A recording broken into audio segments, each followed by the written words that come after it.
නමස්කාර වේවා බුදුරුවනට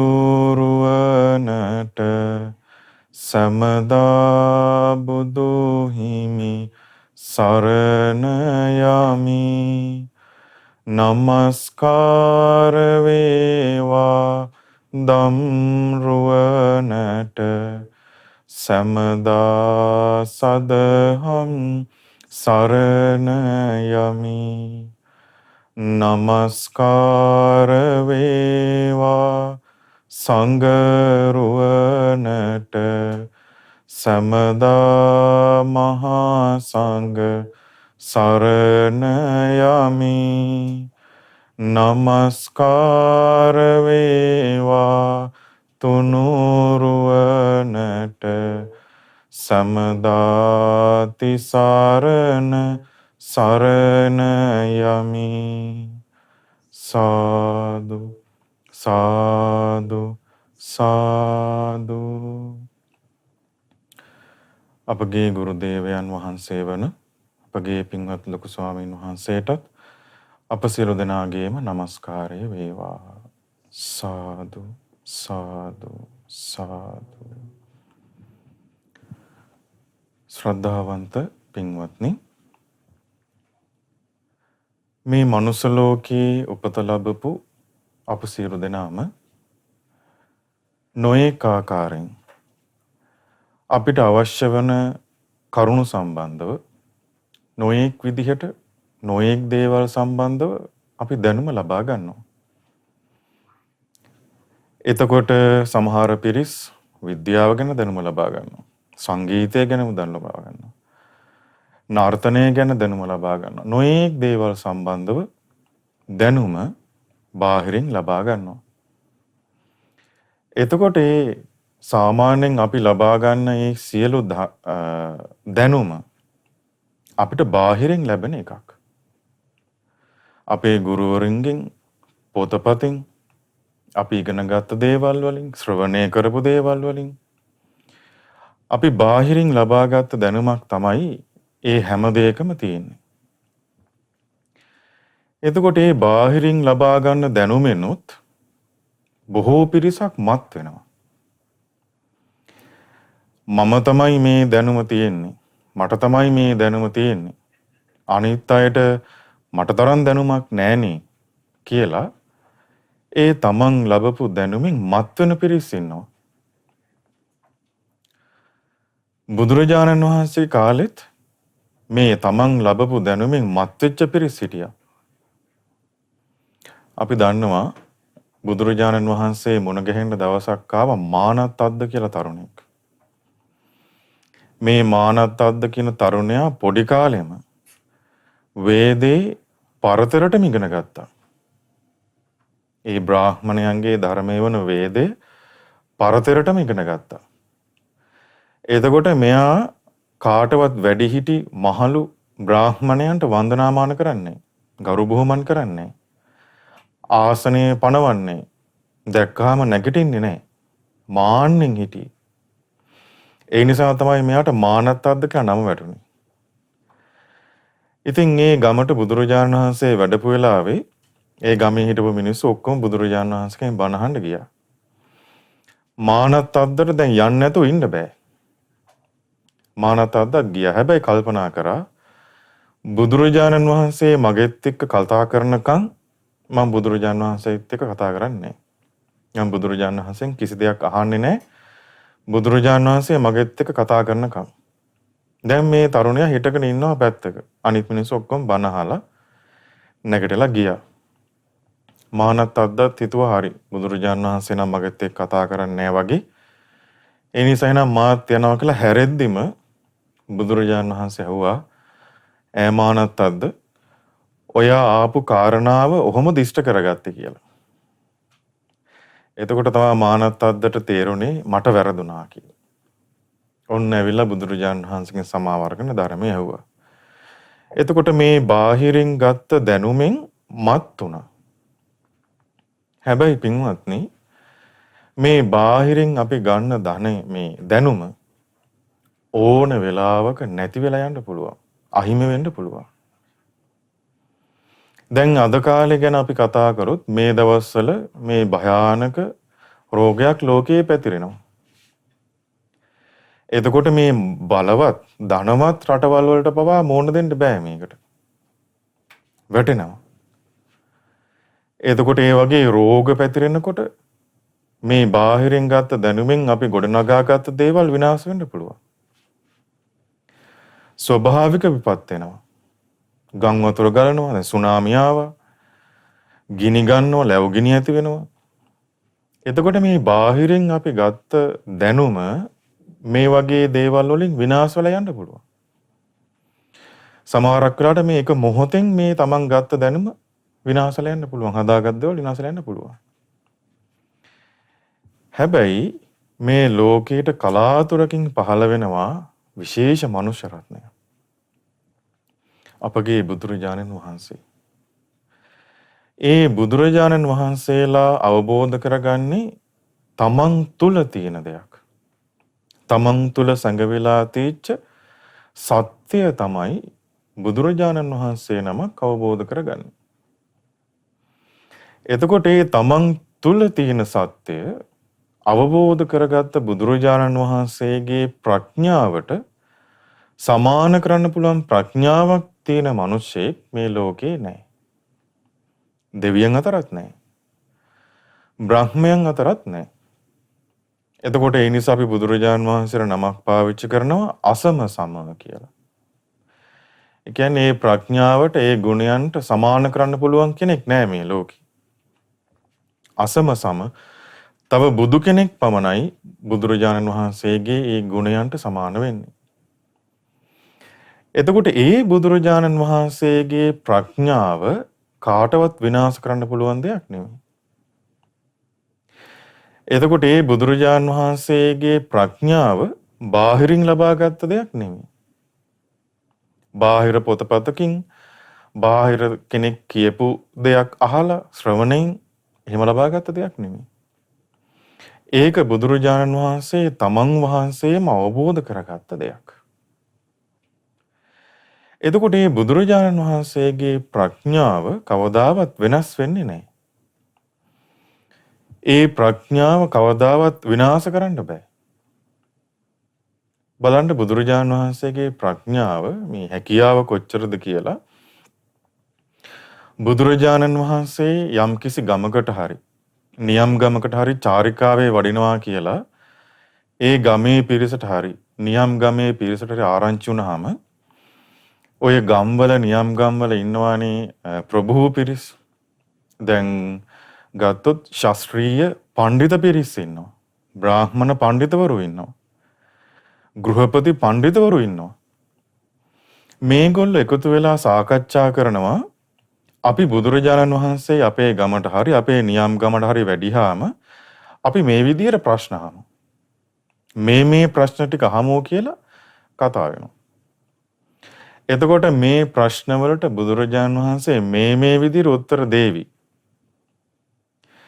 ඒ විදිහට උත්තර දුන්නාම අපි ඒ උත්තර වලින් මේ විදිහට වාදයක් ගොඩනගමු කියලා කතා වෙනවා.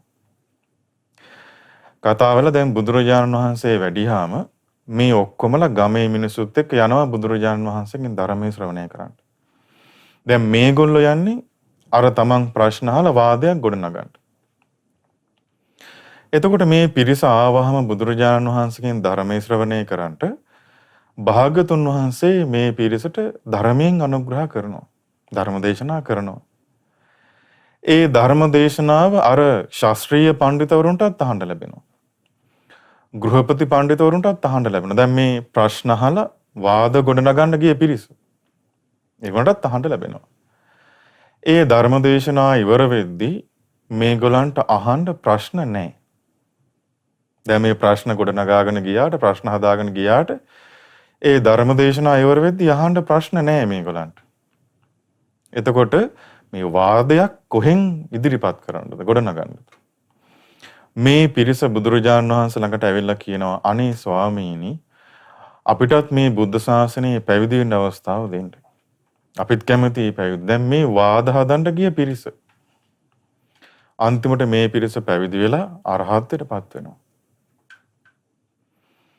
එතකොට මේ බුදුරජාණන් වහන්සේගේ ප්‍රඥාවට සම කරන්න පුළුවන් ප්‍රඥාවක් ඇති කෙනෙක් මේ මනුස්ස ලෝකෙවත් දිව්‍ය ලෝකකවත් බ්‍රහ්ම ලෝකකවත් හොයාගන්නේ නැහැ.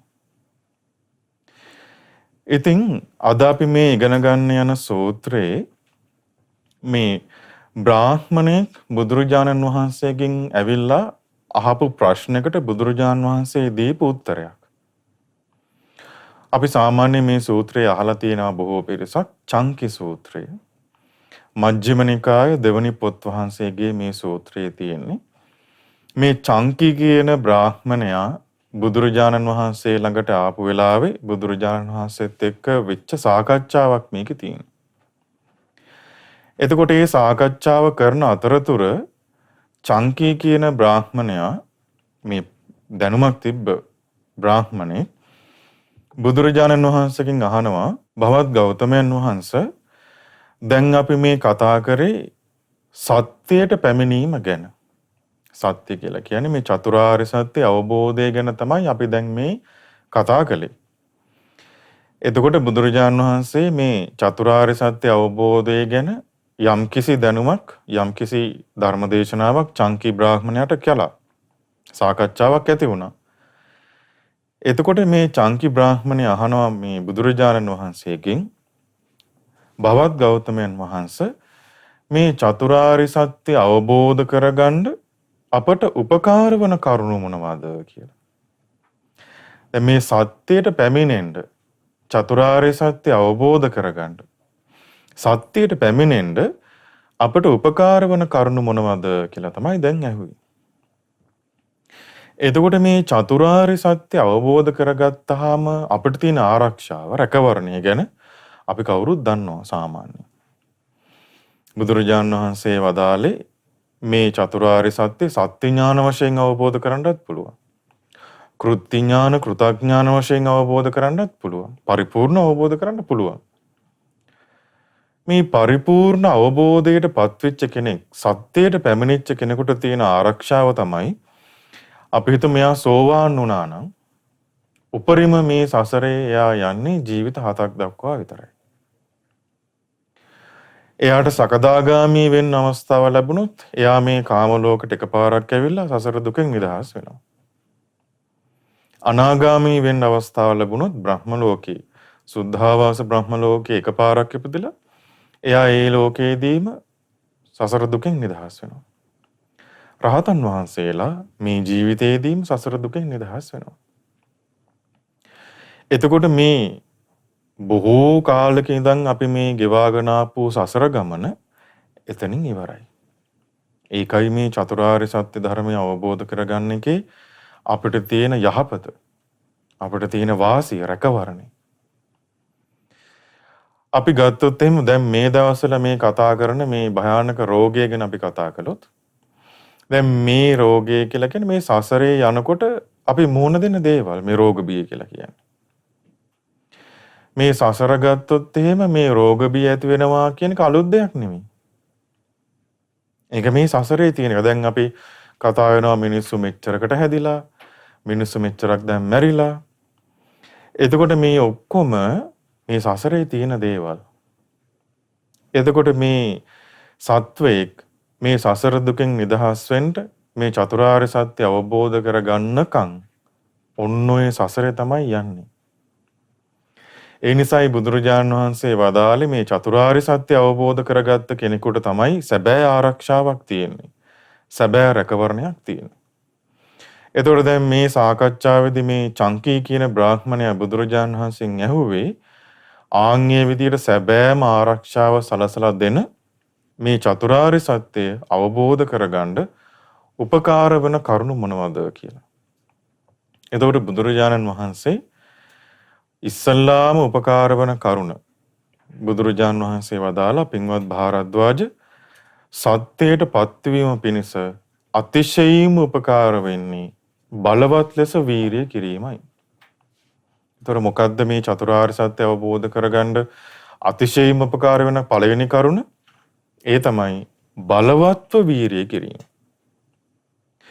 බුදුරජාණන් වහන්සේ වදාලා ඉතින් යම් කිසි කෙනෙක් මේ විදිහට බලවත් වීරිය කරන්නේ නැත්තම් යම් කිසි කෙනෙකුට මේ විදිහට මේ බලවත් වීරිය කරන්න බැරි වුණොත් එයා කවදාවත් මේ සත්‍යය කරා එන්නේ නැහැ. සත්‍ය අවබෝධය කරා පැමිණෙන්නේ නැහැ. හැබැයි යම් කිසි කෙනෙක් මේ විදිහට බලවත් ලෙස වීරිය කරනවා නම් ඒ හේතුවෙන්මයි ආර්ය සත්‍ය අවබෝධ කරන්නේ. වෙන හේතුවක් නිසා නෙමෙයි. එතකොට මේ බලවත් වීරිය කියුවාම දැන් අපිට මතක් වෙන්නේ දත් මිටි කාගෙන බොහෝ බලවත්ව කරන අතිශය දැඩි වීරියක් නේ. දැන් සාමාන්‍ය ජීවිතේ අපි ගත්තොත් එහෙම දැන් විභාගයක් පාස් වෙන්න අපි බලවත්ව වීරිය කරන්නේ නැද්ද? දැඩි වීරියක් කරන්නේ නැද්ද? මහන්සි වෙන්නේ නැද්ද? ඊට පස්සේ මේ රස්සාවකට අවශ්‍ය වෙන විදිහට ඉගෙන ගන්න සමහරක් වෙලාවට සම්මුඛ පරීක්ෂණ වලට අවශ්‍ය දේවල් ඉගෙන ගන්න අපි බලවත්ව වීරියක් කරන්නේ නැද්ද? මහන්සි වෙන්නේ නැද්ද? ඒතර මේ සාමාන්‍යයෙන් ගත්තොත් මුදල් හම්බ කරන්න, රස්සාවක් කරගන්න, සාර්ථක වෙන්න, ව්‍යාපාර කටයුතු වලට අපි නොයෙක් විදිහට මේ වීරිය කරනවා, මහන්සි වෙනවා. එතකොට මේ සාමාන්‍ය දේවල් සාර්ථක කරගන්න අපි මේ බලවත් වීරියක් කරනවා සාමාන්‍යයෙන්. එතකොට අපි හිතලා බැලුවොත් ඒ විදිහට ඒ දේවල් සාර්ථක කරගන්න ඒ බලවත් වීරියට හේතු වෙන්නේ මොනවද? මොන වගේ කරුණු නිසාද අපි මේ බලවත් වීරිය කරන්න කියලා අපි හිතුවොත් අපිට තියෙනවා ඉලක්කයක්. මේ විභාගේ පාස් වෙන්න ඕන කියලා ඉලක්කයක් තියෙනවා. බලාපොරොත්තුවක් තියෙනවා. අදිෂ්ඨානයක් තියෙනවා මම මේක කොහොම හරි කරගන්න ඕනේ කියලා. ඒ වගේම එයා දන්නවා මේ විභාගේ පාස් වුණේ නැත්තම් මට මේ අනාගතේ බොහෝ දුක් විඳින්න වෙයි. සල්ලි හැම කරගන්න බැරි වෙයි. බොහෝ දුකසේ ජීවත් වෙන්න වෙයි කියලා භයානක පැත්ත එයා දකිනවා. ඒ වගේම එයා දකිනවා මේක කොහොම හරි කරගත්තොත් මහන්සි වෙලා මට බොහොම පහසුවෙන් ජීවත් වෙන්න පුළුවන්. කරදරයක් නැතුව ජීවත් වෙන්න පුළුවන් කියලා මෙයා දකිනවා ඒකේ තියෙන යහපත් පැත්ත. එතකොට බලවත් අදිෂ්ඨානයක් තියෙනවා, බලාපොරොත්තුවක් තියෙනවා. ඒ වගේම එයා දකිනවා මේක කරගන්න බැරි වුණොත් තියෙන දුක භයානකකම දකිනවා. කරගන්න පුළුවන් වුණොත් එයාට තියෙන පහසුව එයා දකිනවා. ඒ නිසා එයා මේ වීරිය කරනවා. එහෙනම් මේ ධර්මය අවබෝධ කරගන්නත් අපිට අන්නේ කියන කරුණු ටික තියෙන්න ඕනේ. මොනවද ඒ කරුණු? බලවත් වීරිය කරන්න නම් එයාට තියෙන්න ඕනේ අදිෂ්ඨානයක්. ඉලක්කයක් තියෙන්න ඕනේ. මං කොහොම හරි මේ සීලය සමාදන් වෙලා රකින්නවා. මං කොහොම හරි භාවනා කරන්න උත්සාහ කරනවා. මං කොහොම හරි මේ ධර්මයේ ශ්‍රවණය කරනවා. මං කොහොම හරි මේ පොත කියවනවා, මේ සූත්‍රය කියවනවා කියලා ඉලක්කයක් තියෙන්න ඕනේ. ඒ වගේම එයාට තියෙන්න ඕනේ ඒ ඉලක්කයට ළඟා වෙන්න බැරි වුණොත්, ධර්මය අවබෝධ කරගන්න බැරි වුණොත් Tamanට තියෙන අයහපත සිහි වෙන්න ඕනේ. ඒ තමයි මේ සසර ගමන. එතකොට මේ සසරෙන් නිදහස් වුණාම තියෙන ආනිසංස දකින්න ඕනේ. එයාට ආයි මේ දුක නැහැ. මේ සාමාන්‍ය සත්‍යය විඳගෙන යන මේ දුක එයාට නැහැ එතනින් එහාට. එයා නිදහස්. එතකොට මෙන්න මේ කියන කරුණු එයාට තිබුණොත් එයා බලවත් වීරිය කරනවා. එතකොට මේ බුද්ධ ශාසනයේ හිටියා අතීතයේ බොහෝ භික්ෂුන් වහන්සේලා බලවත්ව වීරිය කරපු, දැඩිසේ වීරිය කරපු භික්ෂුන් හිටියා. එතකොට සමහරක් වෙලාවට බුදුරජාණන් වහන්සේ භික්ෂුන් වහන්සේලාට වදාලා ඒ වීරිය ටිකක් සම කරන්න කියලා. අපි දන්නවා සෝන කියන ස්වාමින් වහන්සේ උන්වහන්සේ කල්පනා කරා ඉක්මනටම මේ දේ අවබෝධ කරලා සසරෙන් නිදහස් වෙන්න. එතකොට මේ සෝන ස්වාමීන් වහන්සේ සක්මන් කරන සක්මන් මළුව මේ බුදුරජාණන් වහන්සේ දවසක් දැක්කා ලේ පිරීලා සක්මනේ. කොච්චර සක්මන් කරලාද කියන්නේ කකුල් පැලිලා. ඒතර බුදුරජාණන් වහන්සේ වදාලා මේ සෝන ස්වාමීන් වහන්සේට සෝන මේ වීරිය සමකරන්න. අධිකව අනවශ්‍ය විදිහට වීරිය කරන්න ගියොත් හිත විසිරෙනවා ඒකෙන්. හිත ඒකෙන් මේ සංවර කරගන්න බෑ. ඒ වගේම තමයි මේ වීරිය ගොඩක් අඩු වුණොත් කුසීතකමට යනවා. නිදිමත අලසකමට යනවා. ඒ නිසා මේ වීරිය සමකරන්න කියලා බුදුරජාණන් වහන්සේ වදාලා සෝන ස්වාමීන් වහන්සේට. එතකොට ඒ වගේ මේ බලවත් දැඩිව කරන වීරියක් ගැන නෙමෙයි මේ තියෙන්නේ. අවශ්‍ය ප්‍රමාණයට කරන්න ඕන වීරියක් ගැන තමයි තියෙන්නේ. එතකොට මේ බලවත් අපි වීරිය කරන්න ඕනි කුමක් සඳහාද? අපේ හිතට එන අකුසල් ඒ හිතෙන් දුරු කරන්න වීරිය කරන්න ඕනේ. අපේ හිතට එන කුසල් ඒ කුසලයේ මත රඳා පවතින්න, ඒ කුසලයේ වැඩි දියුණු කරගන්න, ඒ කුසලයෙන් ගිලිහෙන්නේ නැති වෙන්න වැඩි දියුණු කරගන්න වීරිය කරන්න ඕනේ. එතනදී බුදුරජාණන් වහන්සේ ලස්සන කරුණු ටිකක් වදාළා තියෙනවා. ඒ විදියට උපන් අකුසල ධර්මයන් දුරු කිරීම පිණිස ඉස්සල්ලාම යට තියෙන්න ඕනේ චන්දං ජනේති. කැමැත්තක් තියෙන්න ඕනේ. චන්දං ජනේති. එතකොට මේ උපන් අකුසලයේ දුරු කරන්න උත්සාහයක් තියෙන්න ඕනේ. වායමති. ඒ උපන් අකුසලයේ දුරු කරන්න වීරිය ආරම්භ කරන්න ඕනේ. විරියං ආරභති.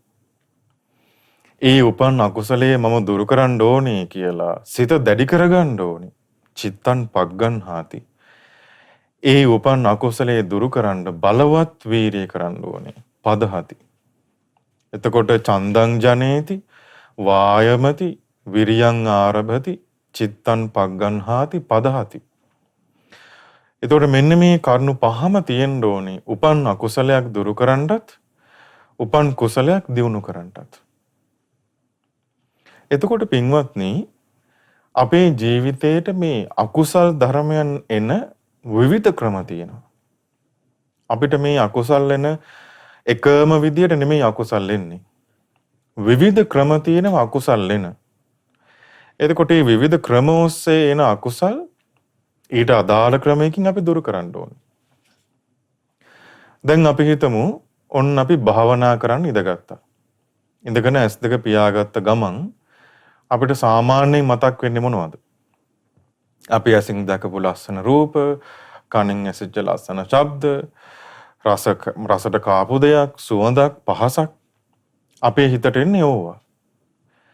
එතකොට මේකට හේතුව තමයි අපේ මේ ඇසෙන් අපි මේ හිත ඇවිස්සෙන, ඒ වගේම හිත ඇදිලා යන රාග ద్వේෂ ආදී නොයෙක් අකුසල් උපද්දවන අකුසල් අපි මේ ඇස් දෙකෙන් දැකලා අරමුණු මේ ඇස් දෙකෙන් ඇවිල්ලා මේ කනට ඇසිච්ච ශබ්ද ඔස්සේ අපි මේ කනෙන් අහලා තියෙනවා අසංවර වෙන ශබ්ද. අපි මේ කන රැකගෙන නැහැ. අපි මේ නාසයෙන් අපි අරගෙන තියෙනවා නාසය අසංවර වෙන අරමුණු. ඒ නිසා තමයි මේ අරමුණු ඔස්සේ අපේ හිත ඇදිලා යන්නේ. එතකොට එහෙනම් ඒ අකුසල් ටික දුරු කරන්න අපි මොකද කරන්න ඕනේ? ඇස සංවර කරගන්න ඕනේ. කන සංවර කරගන්න ඕනේ. නාසය, දිව, කය, මනස සංවර කරගන්න ඕනේ. එතකොට ඒ අසංවර වීමෙන් ඇතිවෙන අකුසල් දුරු කරන්න අපි මේ ඇස, කන, නාසය, දිව, කය, මනස සංවර කරගන්න වීරිය කරන්න ඕනේ. එතකොට ඒ අකුසල් ටික දුරු වෙන්නේ ඒ ආකාරයට. ඊළඟට බුදුරජාණන් වහන්සේ වදාලා දැන් අපි ළඟ තියෙන අකුසලයක් තමයි අපිට මේ ලැබිච්ච දෙයින් තෘප්තිමත් වෙන්න බෑ. ලද දෙයින් සතුට නොවීම කියන අකුසලයක් තියෙනවා අපේ හිතේ.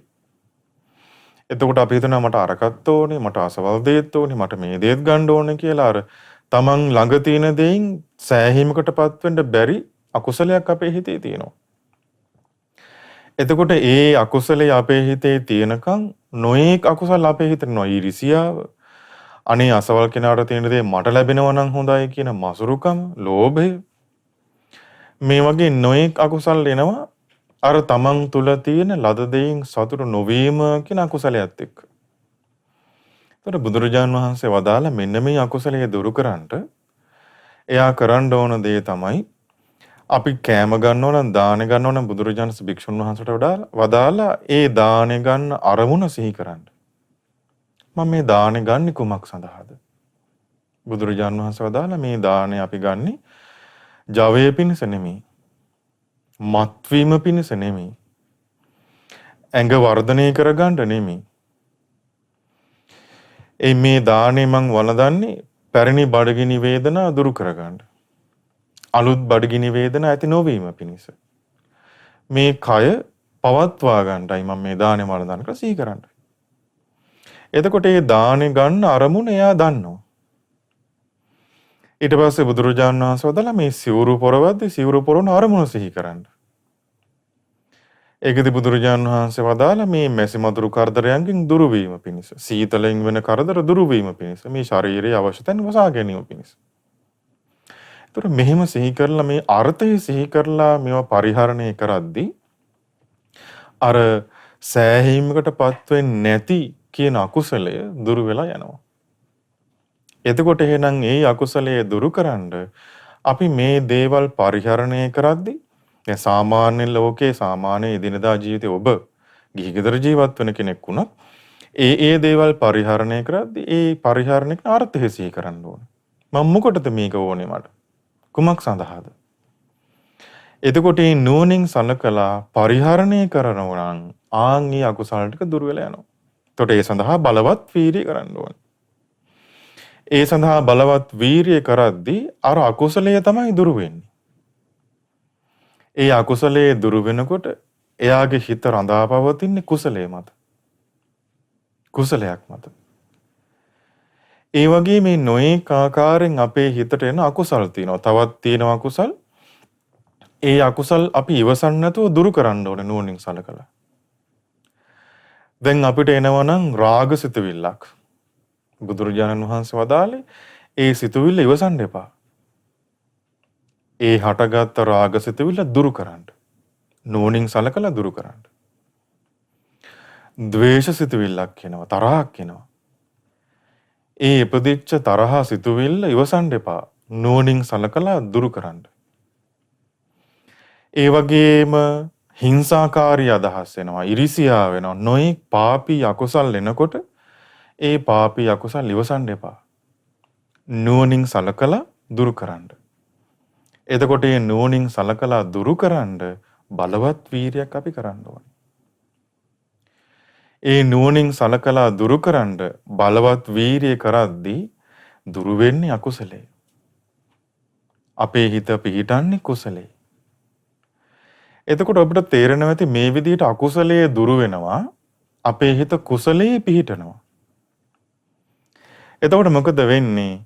ක්‍රමක්‍රමයෙන් අපේ හිත පුරුදු වෙනවා අකුසලයේ පිහිටන්නේ නැහැ. දැන් මෙයා බලවත් වීර්ය කරනවා. එතකොට හිත මොකද වෙන්නේ? ක්‍රමක්‍රමයෙන් හිත පිරිසුදු වෙනවා. ඒ හිත පිරිසුදු වෙද්දී එයා භාවනා කරන්න ගියත් ඒ භාවනාවට බාධා වෙන නීවරණ ඇති වෙන්නේ නැහැ. ඒ භාවනාවට බාධා වෙන කරුණු අකුසල් ඇති වෙන්නේ නැහැ හිතේ. ඒ දැන් මෙයා ඒව දුරු කරන්න බලවත් වීර්යය කරලා. එතකොට මේ හිත වැහිලා තියෙන කරුණු ටික ටික දුරු වෙලා මෙයාට මේ අපේ ජීවිතයේ ඇත්ත ස්වභාවය ප්‍රකට වෙනවා. මේ ඇත්ත ස්වභාවය ප්‍රකට වෙන්න මෙයාට සත්‍ය අවබෝධය කරා යන්න අවස්ථාව ලැබෙනවා. එතකොට බලන්න බලවත් වීරිය තියෙනවා නම් සත්‍ය අවබෝධ කරන්න පුළුවන්.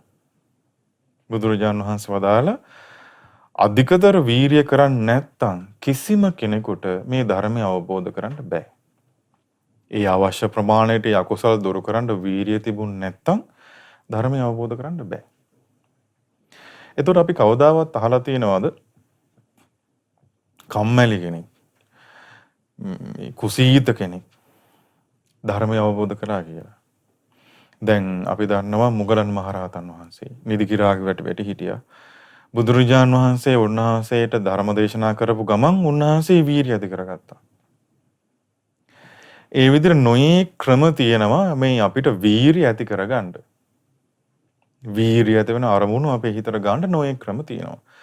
ආන්ගේ ක්‍රම වලින් අපි බලවත් වීරිය කරනවා නම් එයාට මේ සත්‍ය අවබෝධය කරා යන්න පුළුවන්. එතකොට මේ කරුණ කිව්වහම චංකි බ්‍රාහ්මණයට සතුටක් ඇති වුණා. චංකි බ්‍රාහ්මණයා තවදුරටත් බුදුරජාණන් වහන්සේගෙන් අහනවා, භවත් ගෞතමයන් වහන්සේ මේ සත්‍ය අවබෝධය කරා බොහෝ උපකාර වන්නේ බලවත් ලෙස වීරිය කිරීම නම් ගෞතමයන් වහන්සේ බලවත් වීරිය කිරීම පිණිස අපට උපකාර වෙන්නේ මොනවද? ඊළඟට මෙයා ඇහුවා බුදුරජාන් වහන්සේගෙන් බලවත් ලෙස වීරිය කරන්න. ඒ බලවත් වීරිය අපේ ජීවිතේ අපේ හිත තුළ ඇති වෙන්න මොකක් තිබ්බොත් ඒ ඇති වෙන්නේ බලවත් වීරිය.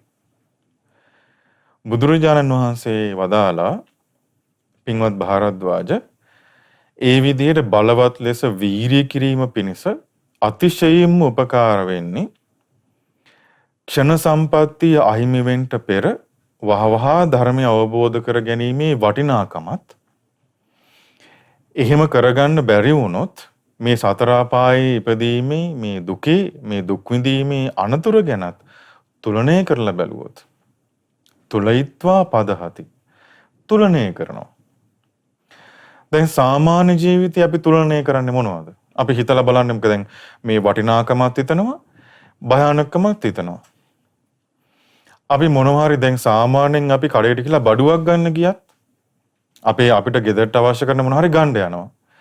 අපි බලන්නේ නැද්ද? තුලනය කරන්නේ නැද්ද? මොනවද ගන්නෙ? මේක ගත්තොත් මොකද වෙන්නේ? සමහරකට අපි මේ ආදායම වියදම තුලනය කරලා බලනවා. එතකොට ඔන්න වියදම වැඩි නම් ඒ කතාව වෙනවා අපි නම් මේ මෙන්න මේ වියදම් ටික අඩු කරමු. මේ තුලනය කරලා බලනවා ඒගොල්ලෝ. එතකොට මේ තුලනය කිරීම අපිට තියෙන්න ඕනේ ධර්මයේ සම්බන්ධයෙන්. මොකද මේ බුදුරජාණන් වහන්සේගේ ධර්මය අපිට හැමදාම හම්බෙන දෙයක් නෙමෙයි. දැන් අපි දන්නවා බුදුරජාණන් වහන්සේ පිරිනිවන් පාලත් දැන් අවුරුදු 2500කට වැඩි. තාම මේ ගෞතම බුදුරජාණන් වහන්සේගේ ධර්මයේ පිරිසිදුව තියෙනවා ලෝකේ. හැබැයි විපස්සී බුදුරජාණන් වහන්සේ සිකී වෙසබුව බුදුරජාණන් වහන්සේලා වගේ මේ දීර්ඝායුෂ තිබ්බ බුදුරජාණන් වහන්සේලාගේ ශාසන ඒ බුදුරජාණන් වහන්සේලා පිරිනුවන් පාලා බොහෝ කල් යන ඉස්සෙල්ලා ලෝකෙන් අතුරුදහන් වෙනවා.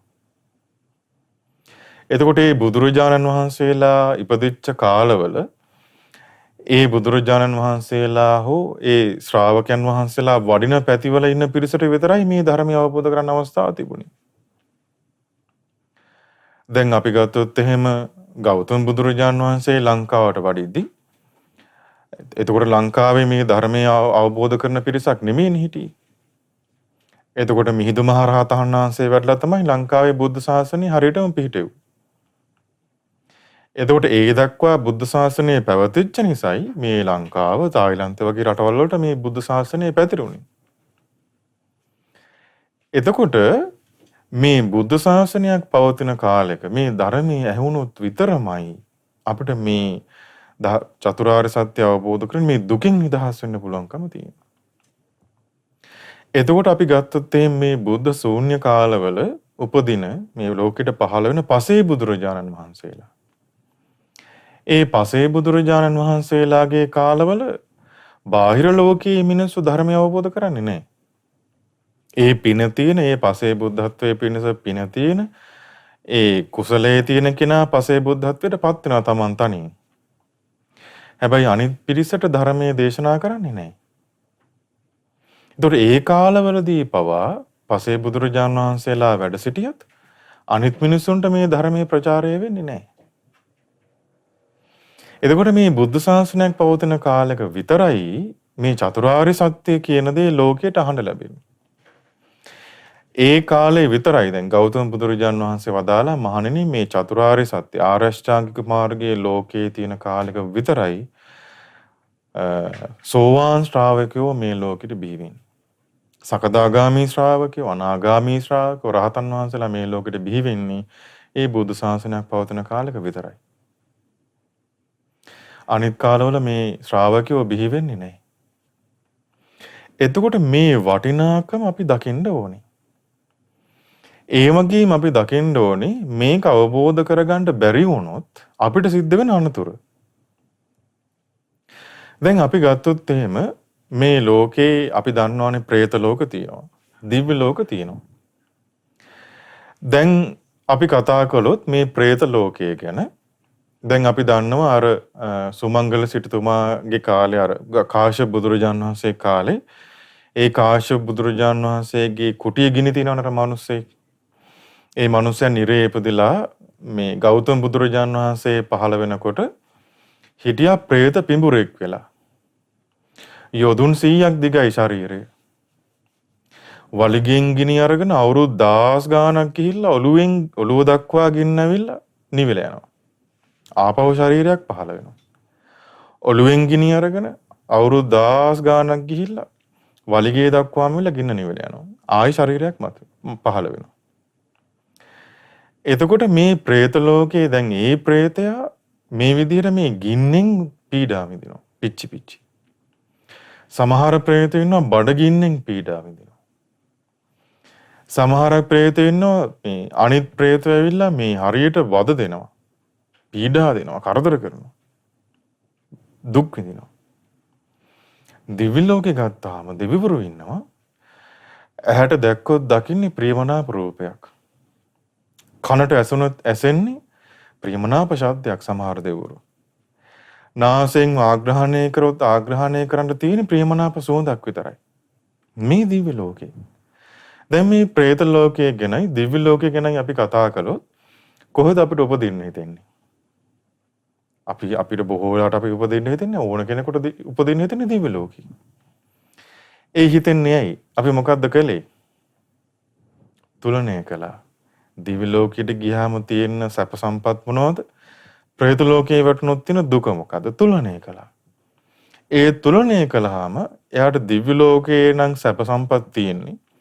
එයා කැමති නම් ඒ ලෝකේ දෙවියන් අතර කියලා උපදින්න මොකද්ද කරන්නේ එයා? ඒ ලෝකයේ උපදින්න අවශ්‍ය කරන දේවල් තමන්ගේ ජීවිතේ පුරුදු කරගන්නවා. එතකොට ඒ සඳහා යා මොකද්ද කරන්නේ? වීරිය කරනවා.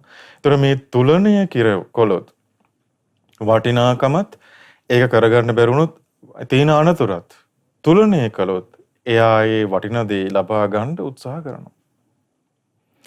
ඒ වගේ මේ ක්ෂණ සම්පත්තිය ගැන අපි තුලණය කරනවා නම් එයා මේ ක්ෂණ සම්පත්තිය උදා කරගෙන මේ ධර්මය අවබෝධ කර ගැනීමේ තියෙන වටිනාකම තේරුම් ගත්තොත් එයා ඒ ධර්මය අවබෝධ කරගන්න වීර්යය කරනවා. දැන් අපි අහලා තියෙනවා අර ආසිවිසෝපම සූත්‍රයේදී බුදුරජාණන් වහන්සේ උපමාවකින් දේශනා කළානේ මේ මිනිස්සෙක් ඉන්නවා සර්පයෝ 4 දෙනෙක් පස්සෙන් පන්නගෙන එනවා. ඒ වගේම වදකයෝ ටිකක් පස්සෙන් පන්නගෙන එනවා. ඒ වගේම හොරු ටිකක් පස්සෙන් පන්නගෙන එනවා. මෙයා යනවා ගඟක් ළඟට. දැන් මේ ගඟේ මෙහා පැත්තේ ඉවුරේ තමයි මේ මිනිස්සයා ඉන්නේ. දැන් මෙහා පැත්තේ ඉවුරේ මෙයා ඉන්නකම් මෙයාට තියෙන දේ මොකද්ද? අර අනතුර තියෙනවා. සර්පයෝට කියනවා පස්සෙන්, වදකයෝට කියනවා. ඒ වගේම අර හොරුට කියනවා. එතකොට එයා දකිනවා එහා පැත්තට කොහම හරි යාගත්තොත් ගඟේ ඒ අනතුර නැහැ. එතකොට මෙයා මේ පැත්තේ තියෙන අනතුරයි ගඟේ එහා පැත්තට පැනගත්තොත් කොහම හරි දින ආරක්ෂාවයි දැක්කොත් නේද මේ ගඟ කොහම හරි තරණය කරන්නේ. හැබැයි අනතුර එයා දකින්නේ නැත්තම් එයා කවදාවත් මෙතරින් එතරට යන්න උත්සාහ කරන්නේ නැහැ. එතකොට එහෙනම් මේ සසරේ තියෙන අනතුර අපි දකින්න ඕනේ. හැබැයි මේ සසරේ තියෙන අනතුර අපිට නිතර අහන්න ලැබෙනවා. මේ දවස්වල විශේෂයෙන්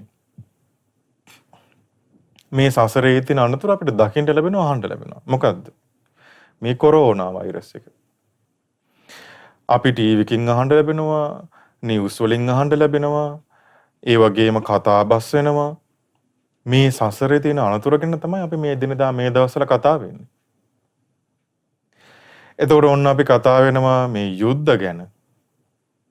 ඒ යුද්ධ වලින් මෙච්චර මිනිස්සු මැරිලා, මෙච්චර මිනිස්සු සරණාගත වෙලා, කණ්ඩ බොණ්ඩ දෙයක් නැහැ කියලා කතා වෙනවා. එතකොට මේ කතා වෙන්නේ මොකක් ගැනද? මේ සසරේ තියෙන අනතුර ගැන තමයි මේ කතා වෙන්නේ. ඒ විදිහට අපි නිතර දැක්කත් මේ සසරේ තියෙන අනතුර. ඒ විදිහට අපි කතා වුණත් අපි සසරේ තියෙන අනතුර හරියට දකින්නේ නැහැ. ඒකයි අපිට මේ සසරෙන් නිදහස් වීමේ තියෙන වටිනාකම තේරෙන්නේ නැත්තේ. ඒතර මෙන්න මේ දෙක තුලනය කරලා බලද්දී එයාට මේ සසරෙන් නිදහස් වුණොත් එතන තියෙන ආරක්ෂාව තමයි වැඩි. එතන තමයි සැබෑම ආරක්ෂාවක්, සැබෑම රැකවරණයක් කෙනෙකුට තියෙන්නේ. එතකොට එයා ඒ රැකවරණය හදලා දෙන, ඒ ආරක්ෂාව හදලා දෙන ඒ දේ පුරුදු කරගන්න එයා බලවත්ව වීරිය කරනවා. අන්න එතකොට අර තුලීත්වා පදහති මේ විදිහට එයා තුලනය කරලා බලද්දී එයා තුළ බලවත් වීරිය ඇති වෙනවා. එතකොට මේ බලන්න බුදුරජාණන් වහන්සේ මේ එකින් එක ලස්සනට අමුණලා මේ දේශනා කරන්නේ. එකින් එකට. පරස්පර විරෝධී නෑ මේ කරුණු. ගැළපිලා යනවා එකට. එතකොට මේ බ්‍රාහ්මණයා චංකි කියන බ්‍රාහ්මණයට හරි සතුටක් ඇති වුණා මේ බුදුරජාණන් වහන්සේ විස්තර කරපු කරුණ ගැන. එයා බුදුරජාණන් වහන්සේගෙන් ආපහු අහනවා ස්වාමීනි භාග්‍යතුන් වහන්සේ ඒ විදිහට තුලණය කිරීම පිණිස මේ ක්ෂණ සම්පත්තිය උදා කර ගැනීමේ වටිනාකමත් මේ ක්ෂණ සම්පත්තිය අත්හැරුණොත් ගිලිහුණොත් ඒකේ තියෙන අනතුරත් මේ විදිහට තුලණය කරලා බලන්න නම් කෙනෙක් තුල තියෙන්න ඕනේ මොකක්ද? තියෙන්න ඕනේ කරුණු මොනවද කියලා ඇහුවා. බුදුරජාණන් වහන්සේ වදාලා පින්වත් භාරද්වාජ තුලණය කිරීම පිණිස අතිශයම උපකාර වෙන්නේ ධර්මයේ හැසිරීමට උත්සාහ කිරීමයි. එයාට ධර්මයේ හැසිරෙන්න උත්සාහයක් තියෙනවා. එයා උත්සාහ කරනවා ධර්මයේ හැසිරෙන්න. ඉතින් කෙනෙක් මේ ආයුරින් ධර්මයේ හැසිරෙන්න උත්සාහ කරන්නේ නැත්නම් කවදාවත් මේ තුලණය කිරීම ඇති වෙන්නේ නැහැ යාගේ හිතේ. එතකොට ධර්මයේ හැසිරෙන්න උත්සාහ කරනවා නම් විතරයි එයා මේ තුලණය කරලා බලන්නේ. අපි ගත්තොත් ඔන්න කෙනෙක් උත්සාහ කරනවා සිල්වත් වෙන්න. ඒතර මේ ධර්මයේ හැසිරෙන්න එයා උත්සාහ කරනවා සිල්වත් වෙලා.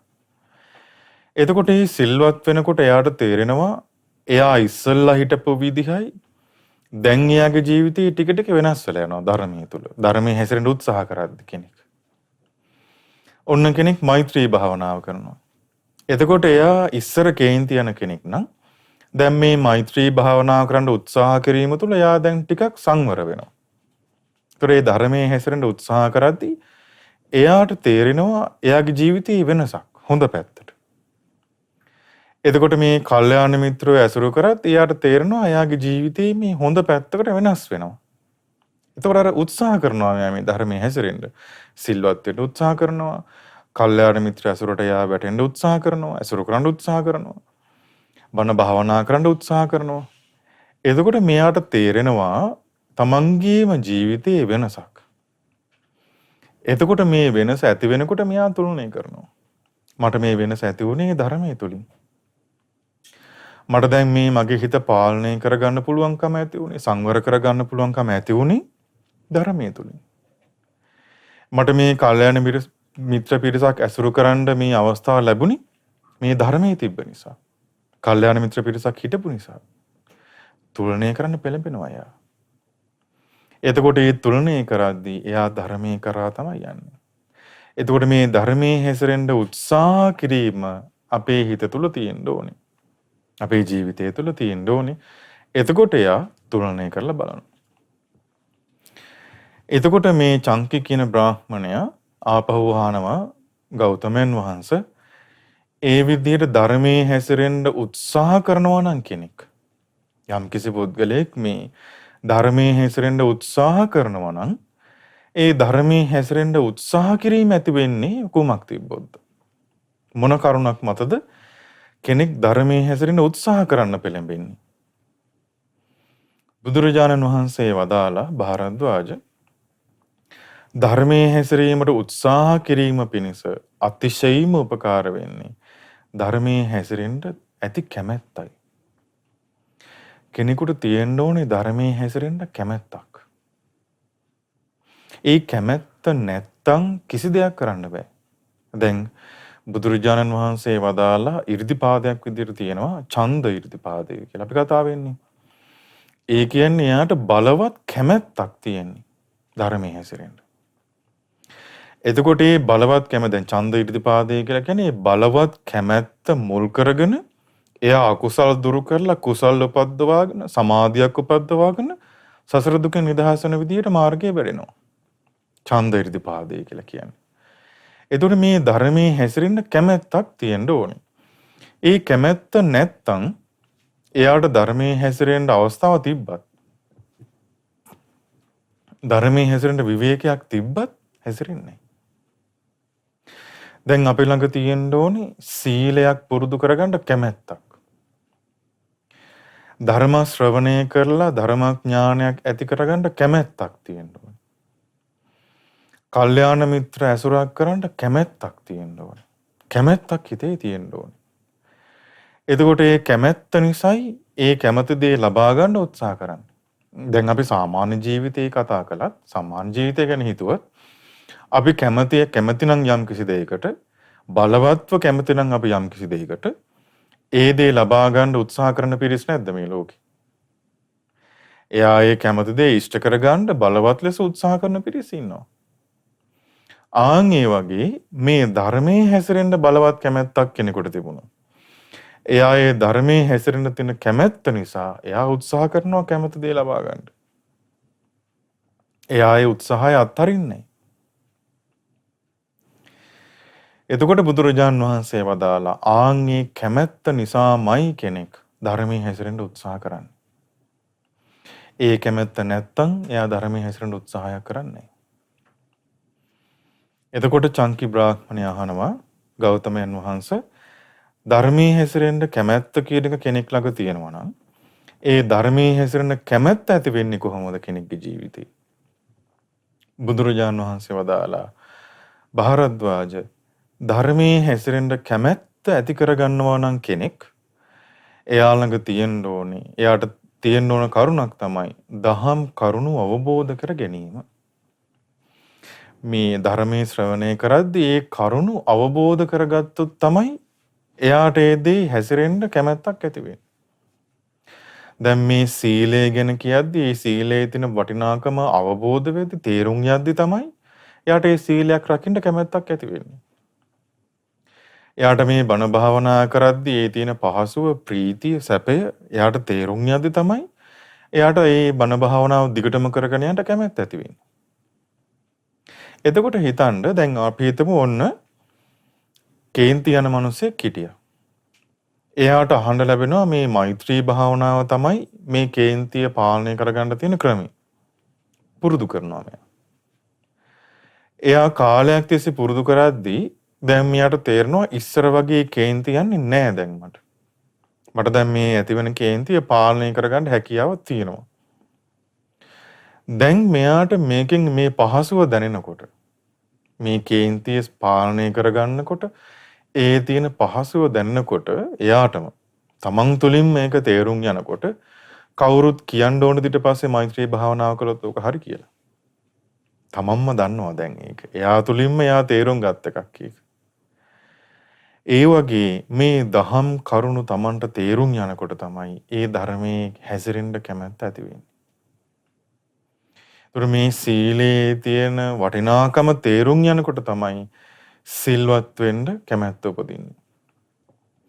බණ භාවනා කිරීමේ තියෙන වටිනාකම තේරුම් යද්දි තමයි එයාට බණ භාවනා කරන්න හිතෙන්නේ. එතකොට මේ ධර්ම ශ්‍රවණයේ තියෙන වටිනාකම තේරුම් යද්දි තමයි ධර්ම ශ්‍රවණයේ පිණිස යොමු වෙන්නේ. ඉතින් ඒතකොට චංකි කියන බ්‍රාහ්මණයා තවදුරටත් බුදුරජාණන් වහන්සේගෙන් අහනවා භාගතුන් වහන්සේ කෙනෙක් තුළ තියෙනවා මේ දහම් කරුණු වැටහීම කියන කරුණ. ඒ දහම් කරුණු වැටහීම කියන එක ඇතිවෙන්න උපකාර වෙන්නේ මොකද්ද? බුදුරජාණන් වහන්සේ වදාලා භාරද්වාජ කෙනෙකුට දහම් කරුණු වැටහෙනවා නම් ඒ වැටහෙන්නේ එයා දහම් කරුණු නුවණින් විමසන නිසා. යෝනිසෝ මනසිකාරය නිසා. එතකොට මේ යෝනිසෝ මනසිකාරය බුදුරජාණන් වහන්සේ වදාළේ තමන් මේ ශ්‍රවණය කරන ධර්මයේ තමන්ගේ ජීවිතය තුළින් කල්පනා කරලා බලන්න කියලා. දැන් මේ කල්පනා කරන දෙයක් කියන්නේ බුදුරජාණන් වහන්සේ. දැන් සාමාන්‍යයෙන් අපි ගත්තොත් එදිනෙදා දවසේ අපි නිතරම මොකද්ද කර කර ඉන්නේ? බොහෝ විට අපි කල්පනා කර කර ඉන්නේ. අපි යම් කිසි වැඩක් කරද්දිත් අපි කල්පනා කරනවා. අපි නිකන් මොන හරි නිකන් ඉද්දිත් අපි කල්පනා කරනවා. එතකොට මේ නිතරම අපි කල්පනා කරනවා. ඒ කල්පනා කරන දේවල් ගැන අපි හිතුවොත් අපේ හිත බොහෝ වෙලාවට තියෙන්නේ අනාගත කරුණු අරඹයාද වර්තමාන කරුණු අරඹයාද නැත්නම් අතීතී වෙච්ච දේවල් අරඹයාද අපේ හිත නිතර පවතින්නේ. අපේ හිත නිතර පවතින්නේ අතීතයේ අරඹය. අතීතයේ වෙච්ච දේවල්. අපි මෙහෙම හිටියා, අපි මෙහෙම කෑවා බිව්වා, මෙහෙම සතුටු වුණා. අපිට මෙහෙම කේන්ති ගියා සමහරක් වෙලාවට. මේ හැම වෙලේම අතීතයේ තමයි අපේ හිත බොහෝ වෙලාවට තියෙන්නේ. ඒතර මේ අපි කල්පනා කරනවා. එතකොට ඒ විදිහට අපි නිකං කල්පනා කර කර හිටියට කුසලයක් වැඩෙන්නේ නැහැ. අපේ හිතේ තියෙන අකුසල දුරු වෙන්නේ. දැන් සමහරක් අපි එහෙම නිකං කල්පනා කර කර ඉන්නකොට සමහරකට ඕන මතක් වෙන අපි ආස කරපු දෙයක්. ආය අපේ හිතේ ආසාව ඇති වෙනවා ඒ කරුණ ගැන. දැන් අපි එහෙම නිකන් කල්පනා කරද්දී අපිට මතක් වෙනවා කේන්ති ගිය වෙලාව. අපි සමහරකට ආයි හිතින් බයිනවා ඒ කෙනාට. අපිට ඒ විදිහට කල්පනා කර කර ඉද්දි මතක් වෙනවා අපි ආස කරපු දෙයක් අපිට ලැබුණේ නැහැ. ආපහු ලෝභ සිතක් ඇති වෙන්න පුළුවන් මට තිබ්බනම් ඒක කි. ඒතර මේ ඒ විදිහට නිකන් කල්පනා කර කර ඉද්දි අපේ හිත අකුසලයට නැඹුරු වෙන්න තියෙන ඉඩකඩ බොහෝ වැඩි. හැබැයි යෝනිසෝ මනසිකාරය කියලා කියන්නේ කුසලයක්. එයා යම්කිසි දහම් කරුණක් ඉගෙන ගත්තේ ඒ ඉගෙනගත් දහම් කරුණ තමාගේ ජීවිතයේ තුළට පුරුදු කරගන්නේ කොහොමද කියලා කල්පනා කරලා බලනවා. දැන් එයා දැන් රාගය ගැන මොකක් හරි ආහුණන් ධර්ම දේශනාවක් ඇහුවනම් එයාට සිහි වුණාන එයා බලනවා මගේ හිත කොහොමද රාගයට යට වෙන්නේ? මොන මොන අවස්ථාවලද රාගයට යට වෙන්නේ? මං මේ රාගෙන් හිත නිදහස් කරගත්තේ කොහොමද කියලා කල්පනා කරලා බලනවා. මේ දහම් කරුණු අරගෙන යෝනිසෝ මනසිකාරය කරනවා. ආන්ගේ යෝනිසෝ මනසිකාරය කරද්දී තමයි ඒ දහම් කරුණු තේරුම් යන්නේ යාට. එතකොට එහෙනම් ඒ විදිහට යෝනිසෝ මනසිකාරය කරන්නේ නැත්නම් දහම් කරුණු අරගෙන නුවණින් විමසන්නේ නැත්නම් එයාට කවදාවත් දහම් කරුණු අවබෝධය කරා යන්නේ නැහැ. එතකොට දැන් බොහෝ පිරිසකට වෙන්නේ බණ අහනවා. බණ අහලා මතකත් තියාගන්න පුළුවන් බොහෝ වෙලාවට. හැබැයි මේ දහම් කරුණු නුවණින් විමසන්නේ නැහැ. ඒ දහම් කරුණු නුවණින් විමසන්නේ නැති තාක්කල් එයාට තියෙන දහම් දැනුමක් විතරයි. දැන් මට මතකයි එක රහතන් වහන්සේ නමක් දේශනා කරනවා අනාගතයේ මිනිස්සු මේ ධර්මයේ ශ්‍රවණය කළත් ඒකට දහම් දැනුමක් විතරයි ඒකෙන් තියෙන්නේ කියලා. එතකොට අනාගතයේ මිනිස්සු කියලා කියන්නේ දැන් කාටද? ඒ අද කාලේ අපිට. එදා කිව්වේ අනාගතේ කියලා. දැන් මේ අපි. බොහෝ විට අපි ගත්තොත් එහෙම අද කාලේ ජීවත් වෙන මිනිස්සු දහම් දැනුමක් තියෙනවා. හැබැයි දැනුමක් ඒක. ඒ ධර්මයේ නුවණින් කල්පනා කරනකම් ඒක දැනුමක් විතරයි. ඒ ධර්ම ශ්‍රවණය කිරීමෙන් ගන්න තියෙන උතුම්ම ප්‍රතිඵලය ගන්න බෑ එතකන්. දහම් දැනුම කියලා කියන්නේ ශ්‍රේෂ්ඨ දෙයක්. මේ ධර්මයේ මතක තියාගෙන ඉන්නවා කියන එක ශ්‍රේෂ්ඨ දෙයක්. නමුත් ධර්මයේ ගන්න තියෙන උතුම්ම ප්‍රතිඵලය ගන්න නම් දහම් දැනුමෙන් විතරක් සෑහීමටපත් වෙලා මදි. අනිවාර්යෙන් ඒ ධර්මයේ නුවණින් කල්පනා කළ යුතුමයි. ඒ ධර්මයේ නුවණින් කල්පනා කරනකොට තමයි ඒ ධර්මයේ අර්ථය එන්න මතුවෙන්නේ අපිට. එතකොට මේ චංකි කියන බ්‍රාහ්මණයා තවදුරටත් බුදුරජාණන් වහන්සේගෙන් අහනවා ගෞතමයන් වහන්සේ කෙනෙක් තුළ ඒ විදිහට දහම් කරුණු එයා නුවණින් විමසනවා. ඒ විමසන්නේ කුමක් තිබුණොත්ද? කොහොමද එයා නුවණින් විමසන්නේ? මොකක් තිබුණොත්ද එයා ඒ දහම් කරුණු නුවණින් විමසන්නේ? බුදුරජාණන් වහන්සේ වදාලා භාරද්වාජ යම් කිසි කෙනෙක් ධර්මයෙන් නුවණින් විමසනවා නම් ඒ නුවණින් විමසන්න අතිශය උපකාර වන්නේ ධර්මයේ මතක තබා ගැනීමයි. දැන් උන මතක තියාගත්තොත් විතරයි නුවණින් විමසන්න පුළුවන්. දැන් එතකොට දැන් හිතන්න අපිට දැන් මේ පොතපත කියවන්න තියෙන අවස්ථාව නැති වෙන්න පුළුවන්. ධර්මයේ ශ්‍රවණය කරන්න තියෙන අවස්ථාව නැති වෙන්න පුළුවන් සමහරක් වෙලාවට. අපි ඉන්න පැත්තේ සමහරකට ධර්මයේ ශ්‍රවණය කරන්න තියෙන තැනක් නැති වෙන්න පුළුවන්. ශ්‍රාවකයෝ නැති වෙන්න පුළුවන් බුදුරජාණන් වහන්සේගේ. දහම් පොතක් හොයාගන්න නැති වෙන්න පුළුවන්. එතකොට අපි ධර්මයේ සිහි කරන්නේ කොහොමද එතකොට? ඒ වගේ වෙලාවක. අන්න ධර්මයේ මතක තිබුණේ නැත්තම් අපිට හිතෙන වෙලාවකට අපි නිදහස් වෙච්ච වෙලාවකට නිදහස් කරුණ අපි විවේකයෙන් ඉන්න වෙලාවකට සිහි කරන්න දෙයක් නැහැ. ඒ නිසා මේ ධර්මයේ මතක තබා ගන්නත් ඕනේ. ඒ ධර්මයේ අපි මතකයේ තබා ගන්න උත්සාහ කරන්න ඕනේ. එතකොට මේ ධර්ම කරුණු මතක තියාගත්තොත් තමයි අපිට විවේකයක් හම්බෙච්ච වෙලාවක ඒක සිහි කරන්න පුළුවන්. දැන් අපි හිතමු අපි එදිනෙදා ජීවත් වෙනකොට අපිට වැඩ කරන්න තියෙනවා ගොඩක් සාමාන්‍ය ජීවිතේ මිනිස්සුන්ට. රස්සාවල් කරන්න ඕනේ, දරුවෝ බලා ගන්න ඕනේ. හැබැයි මේ අතර අපිට ලැබෙන්නේ නැද්ද පොඩි පොඩි වෙලාවකට විවේක කාලයක්? පොඩි වෙලාවක් එවෙන් නිදහස් වෙච්ච වෙලාවක් අපිට හම්බ වෙනවා. අන්න දහම් දැන් පොතක් කියවන්න වෙලාවක් නැති වෙන්න පුළුවන් අපිට ඒ වෙලාවේ. දේශනාවක් අහන්න තරම් වෙලාවක් නැහැ. හැබැයි කෙනෙකුට තියෙන දහම් දැනුමක් තියෙනවා නම් මතක තියාගෙන ඉන්නවා නම් පොඩි වෙලාවකට හරි ඒ දහම් කරුණක් සිහි කරන්න අවස්ථාවක් තියෙනවා.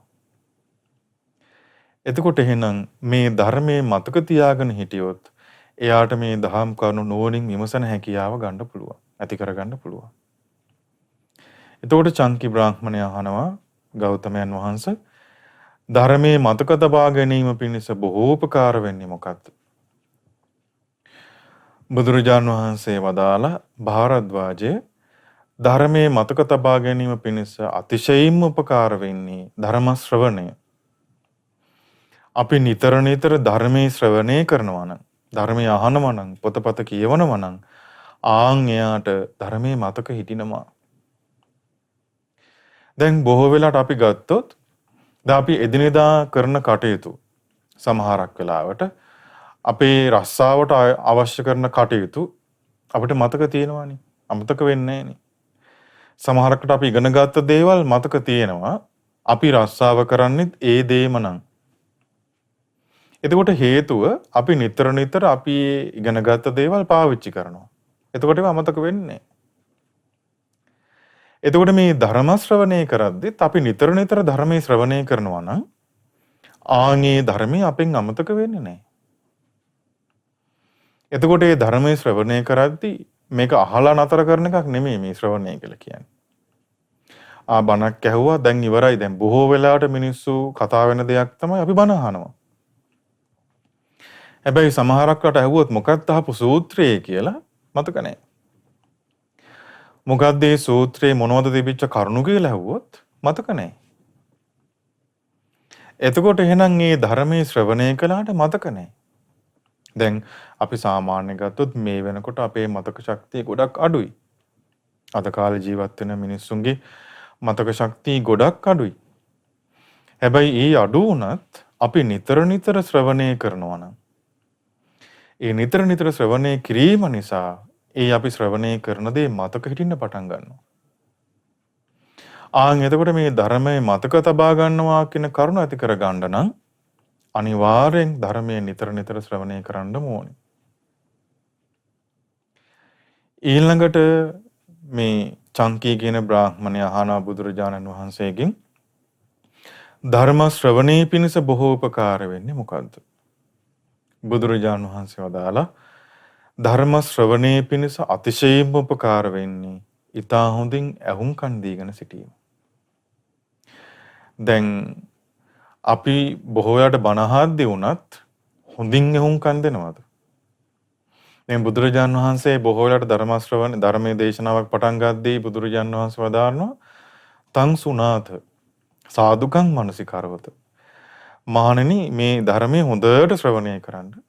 හොඳට නුවණින් විමසන්න. ඒතර මේ කන් යොමාගෙන අහන්න කියලා බුදුරජාණන් වහන්සේ වදාරනවා. දැන් හරි ලස්සන සිදුවීමක් වුණා. අපි දන්නවා මේ අනේපිඬු සිටුතුමාගේ පුතා. එයා ධර්මයට කැමැත්තක් තිබ්බ කෙනෙක් නෙමෙයි. අනේපිඬු සිටුතුමාට ඕන වුණා තමන්ගේ පුතාටත් මේ ධර්මයේ දායාද කරලා දෙන්න. අනේපිඬු සිටුතුමා යොදපු උපාය තමයි හරි මං ඔයාට කහවණු 100ක් දෙන්නම් ජේතවනාරාමයට ගිහිල්ලා බණ ටිකක් අහලා එන්න. ඉතින් පුතා බැලුවා මේක ලොකු දෙයක් නෙමෙයිනේ. බණ ටිකක් අහලා වාඩි වෙලා ඉඳලා පොඩි ටික වෙලාවක් ඉඳලා ආවා. කහවණු 100 දුන්නා. හරි කහවණු 500ක් දෙන්නම්. අද ගිහිල්ලා දවස පුරාම ඉඳලා එන්න. ඔන්න 500 දුන්නා. අනේපිඬු සිටුතුමා කියනවා හරි බුදුරජාණන් වහන්සේ කියන දහම් කරුණක් මතක තියාගෙන આવොත් කහවණු 1000ක් දෙන්න. දැන් පුතාට සතුටුයි. පුතා අද යන්නේ මොකටද? දහම් කරුණක් මතක තියාගන්න. බුදුරජාණන් වහන්සේ දැක්කා මේ දරුවට අද ධර්මය අවබෝධ කරගන්න හැකියාව තියෙනවා. පින තියෙන මෝරලා තියෙනවා හිත. බුදුරජාණන් වහන්සේ 이르දියක් පෑවා මේ පුතාට දහම් කරුණක් මතක හිටින්න එපා වේලාසනම. ඒතර මෙයා මුලින් බණ ඇහුවට මතක හිටින්නේ නැහැ දැන් දහම් කරුණ. ඒතර පුතාගේ අදහස මොකද්ද? දහම් කරුණක් මතක තියාගන්න උත්සාහ කරනවා. දැන් මෙයා මුළු දේශනාවම උතර මොකද කරේ? හොඳට අහගෙන හිටියා. දැන් මෙයා දහම් කරුණක් මතක තියාගන්න අදහසින් මෙයාට මොකද වුනේ? මෙයා මුළු දේශනාව දන්නේම නැතුව කන් දීගෙන අහගෙන හිටියා හොඳට. ඒ දේශනාව ඉවර වෙදුම් ධර්මය අවබෝධ කළා. ඇයි කන් යොමාගෙන බණ ඇහුවා? එතකොට එනම් මේ කන් යොමාගෙන ධර්මයේ ශ්‍රවණය කරනවා නම් අපිට ඒ ධර්මයේ මතක හිටිනවා. එතකොට බුදුරජාන් වහන්සේගෙන් මේ චංකි බ්‍රාහ්මණය අහනවා භාගතුන් වහන්සේ ඒ විදිහට ඊටා හොඳින් ඇහුම්කන් දීම පිණිස උපකාර වෙන්නේ මොකද්ද කියලා. බුදුරජාන් වහන්සේ වදාලා ඒ විදිහට අතිශයින්ම ඊටා හොඳින් ඇහුම්කන් දීම පිණිස අතිශයින්ම උපකාර වෙන්නේ කලන මිතුරු ඇසුරු කිරීම. කල්යාණ මිත්‍ර ඇසුර. එතකොට අපි දැන් මේ කියන්නේ කල්යාණ මිත්‍රව ඇසුරු කරනවා කියන කාරණාව. කල්යාණ මිත්‍රව ඇසුරු කරනවා කියලා කියන්නේ ඒ කල්යාණ මිත්‍රයෝ අපිට කියලා දෙන කරුණු පුරුදු කරගන්න මහන්සි ගන්නවා කියන එක. ඒක තමයි කල්යාණ මිත්‍ර ඇසුරක් වෙන්නේ. දැන් මේ ලෝකේ අපි ගත්තොත් ධර්මයේ කියලා දෙන ඒ ධර්මයේ හැසිරෙන්න උපකාර කරන කල්යාණ මිත්‍රයෝ ඉන්නවා. හැබැයි මේ බණත් අහන්න පුළුවන්. හැබැයි මේ කල්යාණ මිත්‍රයෝ කියන දේ අපි පුරුදු කරන්නේ නැත්නම් ඒක කල්යාණ මිත්‍ර ඇසුරක් බවට පත් වෙන්නේ නැහැ. ඒ කියන්නේ කල්යාණ මිත්‍රෙක් හිටියා කියන එකේ ප්‍රයෝජනයක් වෙන්නේ අපිට. ඒතර ඒ ප්‍රයෝජනයක් වෙන්න නම් එයා ඒ කල්යාණ මිත්‍රයෝ කියන දේ පුරුදු කරගන්න මහන්සියක් ගන්න ඕනේ. එතකොට එයා කල්යාණ මිත්‍රයෝ ඇසුරු කරනවා නම් නිතර ආන් එයාට මේ ඇහුම්කන් දෙනවා කියන එක ඇති වෙනවා. මොකද මේ කල්යාණ මිත්‍රයෝ ධර්මයේ කතා වෙනවා. ඒකට එයාට ඇහුම්කන් දීගෙන එයා ඉන්න අවස්ථාවක් තියෙනවා. ඊළඟට මෙයා අහනවා භාග්‍යතුන් වහන්සේ ඒ විදිහට කල්යාණ මිත්‍ර ඇසුරු කිරීම පිණිස බොහෝ උපකාර වන්නේ මොකද්ද? බුදුරජාණන් වහන්සේ වදාලා කල්යාණ මිත්‍ර ඇසුර පිණිස අතිශයින්ම උපකාර වෙන්නේ කල්යාණ මිත්‍රයෝ හොයාගෙන යෑම.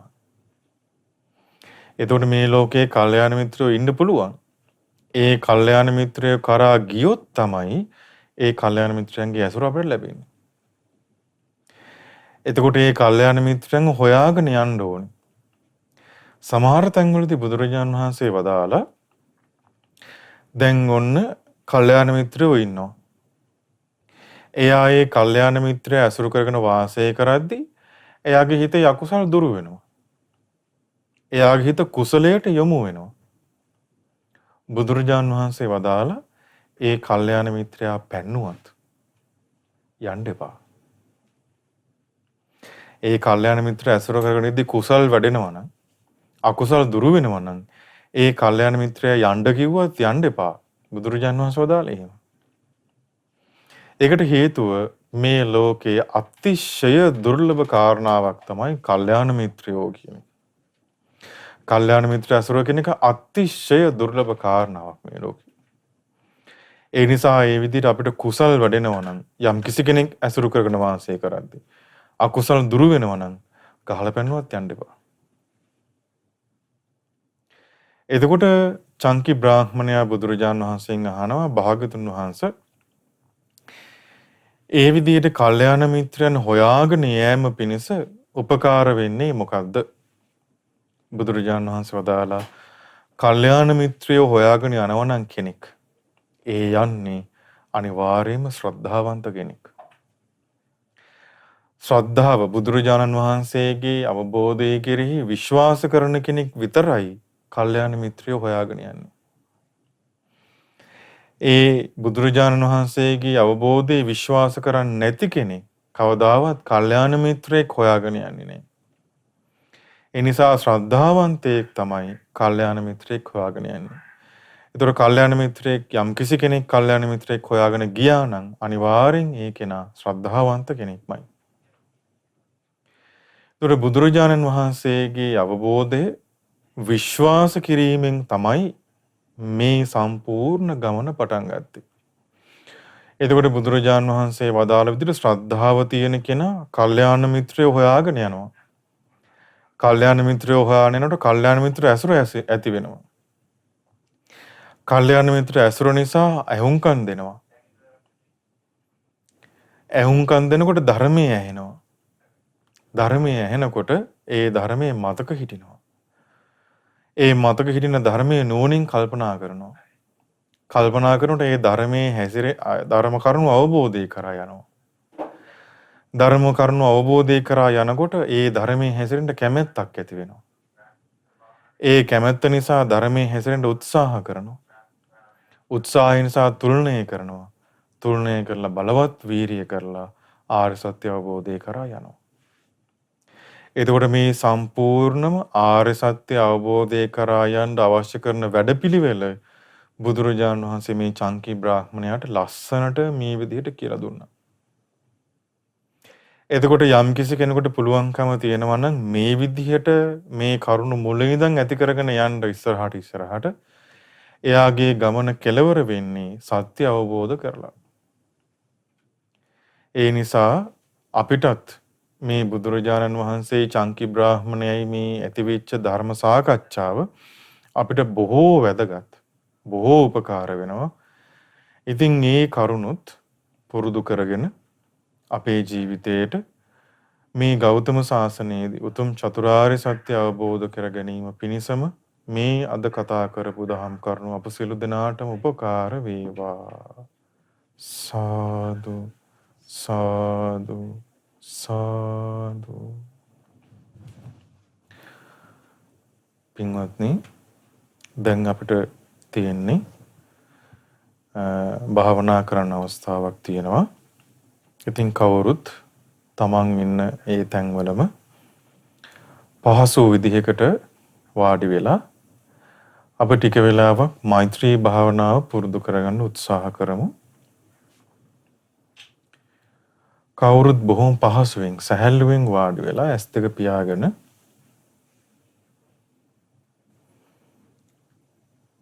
මම මේ කියන විදිහට හොඳට කල්පනා කරන්න.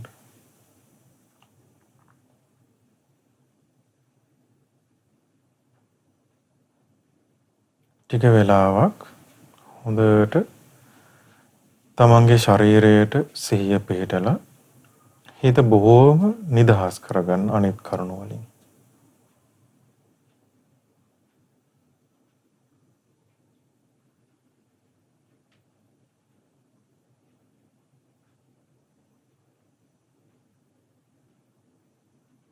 දැන් සිහි කරන්න මම වෛර නැත්තෙක් වෙම්වා. තරහා නැත්තෙක් වෙම්වා. ඊර්ෂ්‍යා නැත්තෙක් වෙම්වා.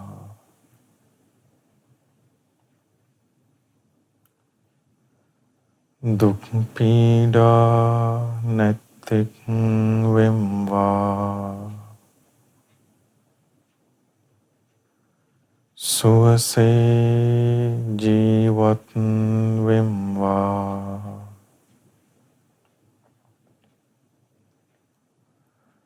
ශාන්ත සුවයට පත් වෙම්වා. මම වෛර නැත්තෙක් වෙම්වා.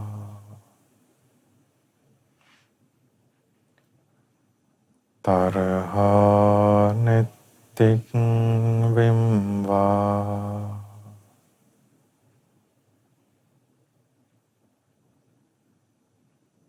ඊර්ෂ්‍යා නැත්තෙක් වෙම්වා.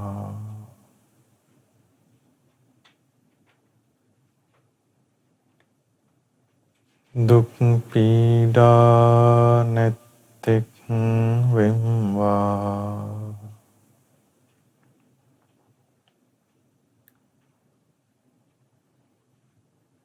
සුවසේ ජීවත් වෙම්වා.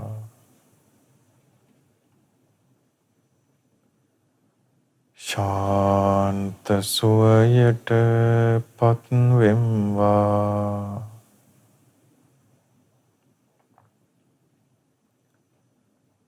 මා මෙන්ම මේ නිවසේ සිටින සියලුම සත්වයෝ වෛර නැත්තෝ වෙත්වා.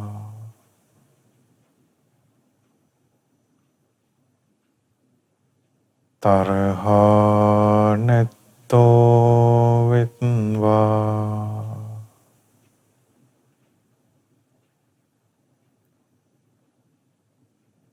ඊර්ෂ්‍යා නැත්තෝ වෙත්වා.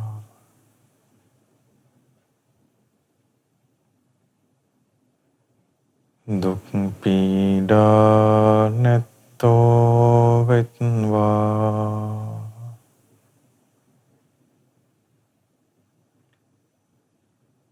සුවසේ ජීවත් වෙත්වා.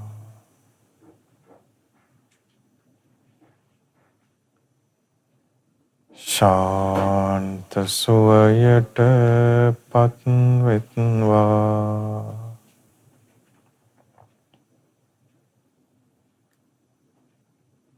මා මෙන්ම මේ ගමේ සිටින්නා වූ සියලුම සත්වයෝ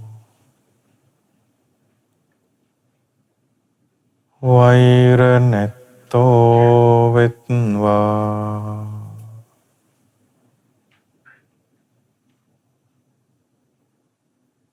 තරහා නැත්තෝ වෙත්වා.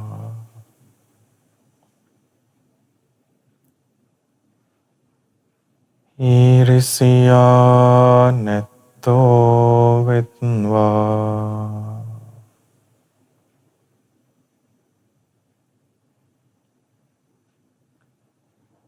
දුක් පීඩා නැත්තෝ වෙත්වා.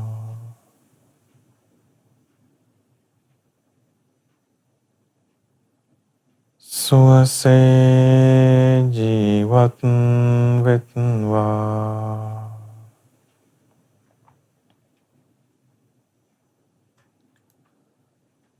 ශාන්ත සුවයට පත් වෙත්වා.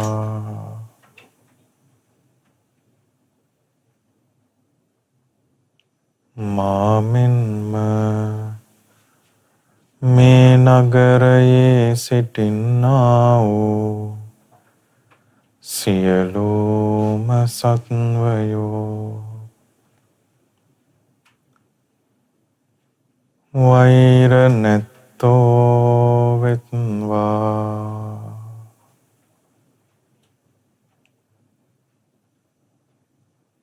තරහා නැත්තෝ වෙත්වා. ඊර්ෂ්‍යා නැත්තෝ වෙත්වා.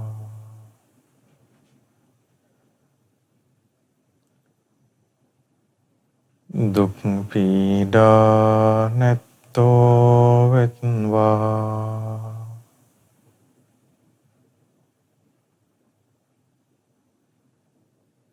සුවසේ ජීවත් වෙත්වා.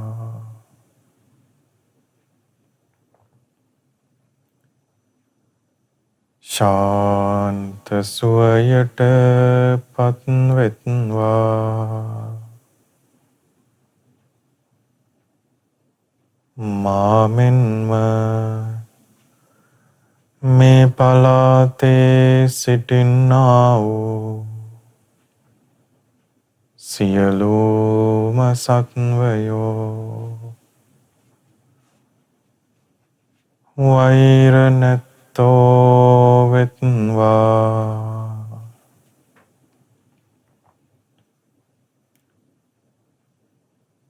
තරහා නැත්තෝ වෙත්වා.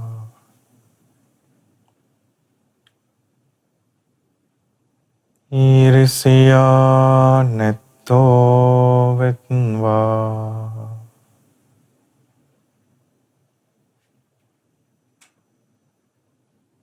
දුක් පීඩා නැත්තෝ වෙත්වා.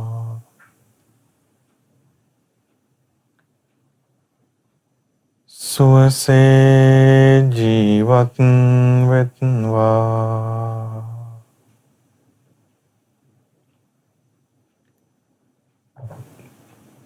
ශාන්ත සුවයට පත් වෙත්වා.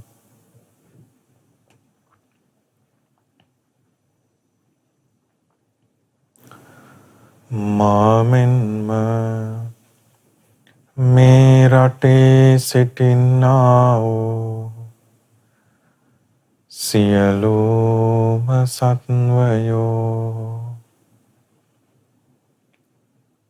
වෛර නැත්තෝ වෙත්වා.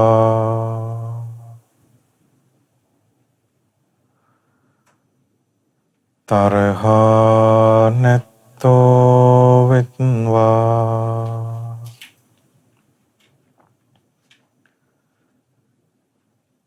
ඊර්ෂ්‍යා නැත්තෝ වෙත්වා.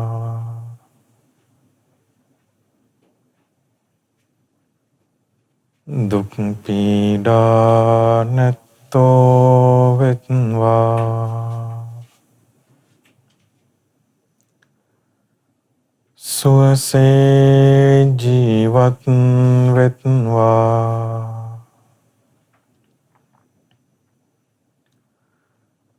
ශාන්ත සුවයට පත් වෙත්වා.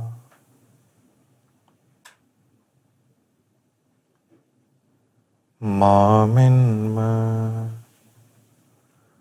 මේ ලෝකයේ සිටින්නා වූ සියලුම සත්වයෝ වෛර නැත්තෝ වෙත්වා.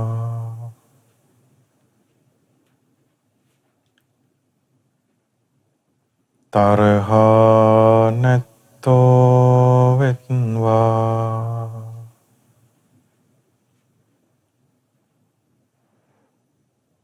ඊර්ෂ්‍යා නැත්තෝ වෙත්වා.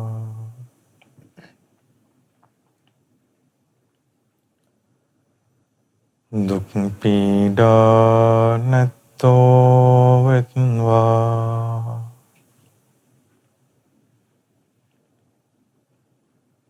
සුවසේ ජීවත් වෙත්වා.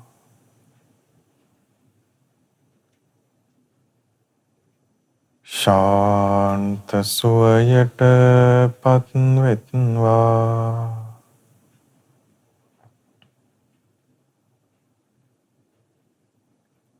මාමෙන්ම උතුරු දිශාවේ සිටින්නා වූද උතුරු අනුදිශාවේ සිටින්නා වූද සියලුම සත්වයෝ වෛර නැත්තෝ වෙත්වා.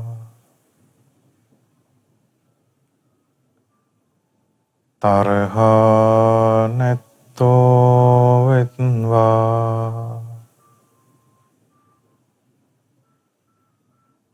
ඊර්ෂ්‍යා නැත්තෝ වෙත්වා.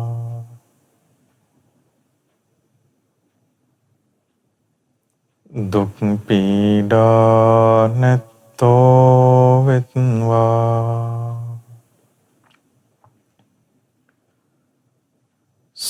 සුවසේ ජීවත් වෙත්වා.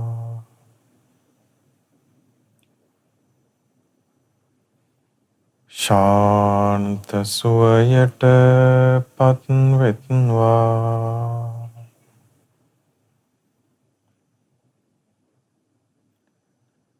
නැගෙනහිර දිශාවේ සිටින්නා වූද නැගෙනහිර අනුදිශාවේ සිටින්නා වූද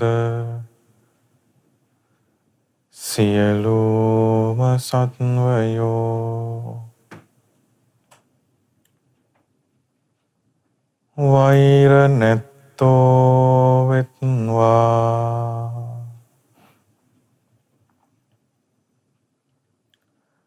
තරහා නැත්තෝ වෙත්වා. ඊරිසියා නැත්තෝ වෙත්වා.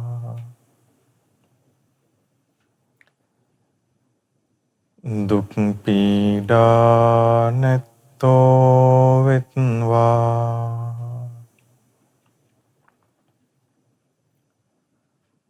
සුවසේ ජීවත් වෙත්වා.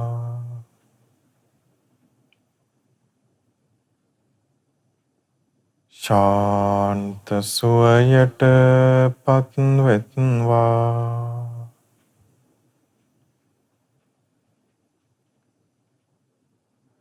දකුණු දිශාවේ සිටින්නා වූද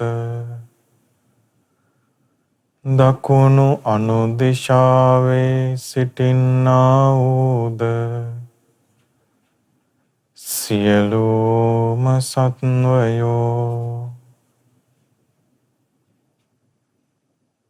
වෛර නැත්තෝ වෙත්වා.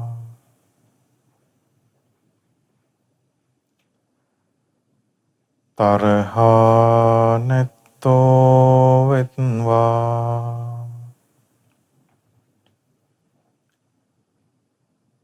ඊරිසියා නැත්තෝ වෙත්වා.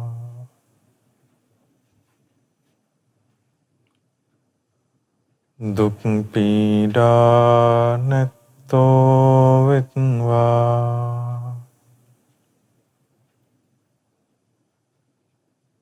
සුවසේ ජීවත් වෙත්වා.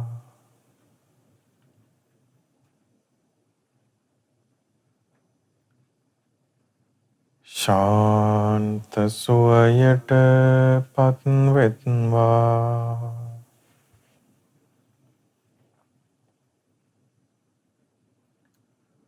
බටහිර දිශාවේ සිටින්නා වූද බටහිර අනුදිශාවේ සිටින්නා වූද සියලුම සත්වයෝ වෛර නැත්තෝ වෙත්වා.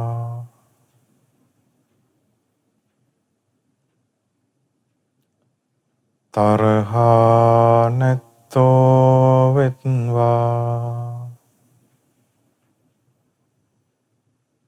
ඊරිසියා නැත්තෝ වෙත්වා.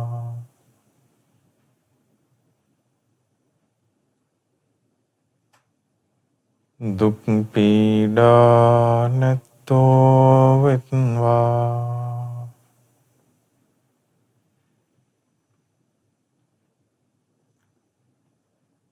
සුවසේ ජීවත් වෙත්වා.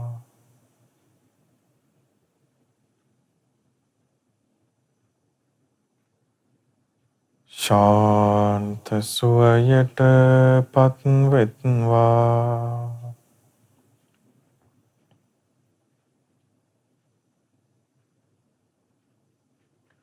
උඩ දිශාවේ සිටින්නා වූද යට දිසාවේ සිටින්නා වූද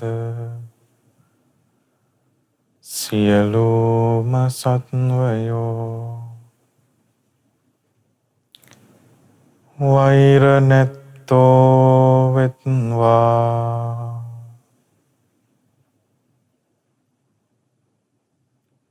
තරහා නැත්තෝ වෙත්වා.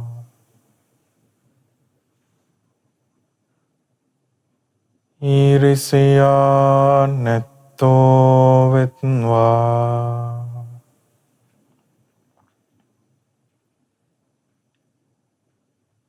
දුක් පීඩා නැත්තෝ වෙත්වා.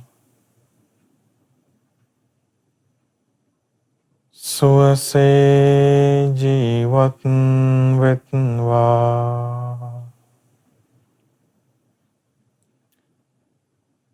ශාන්ත සුවයට පත්වෙත්වා.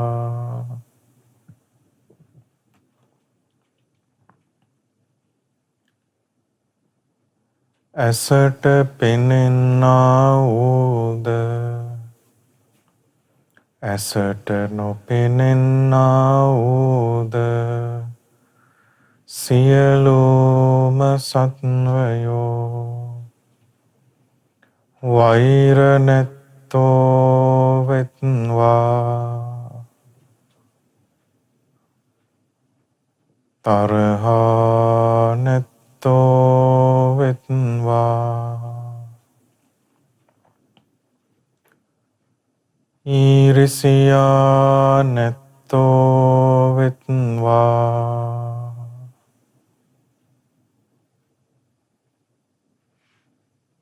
දුක් පීඩා නැත්තෝ වෙත්වා.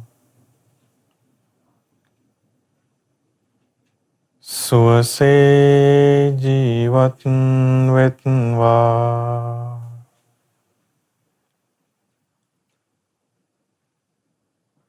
ශාන්ත සුවයට පත්වෙත්වා.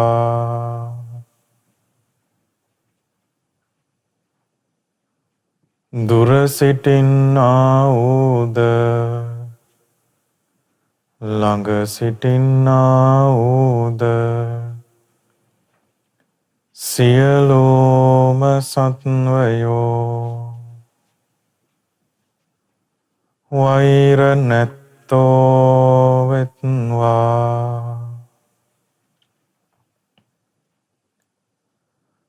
තරහා නැත්තෝ වෙත්වා.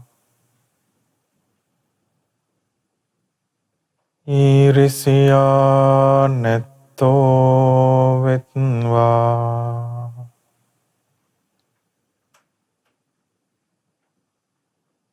දුක් පීඩා නැත්තෝ වෙත්වා.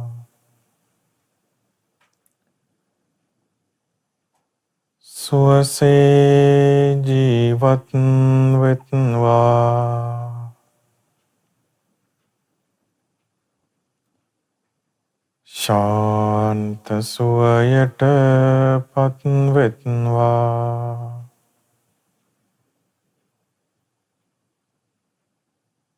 මා මෙන්ම සියලුම සත්වයෝ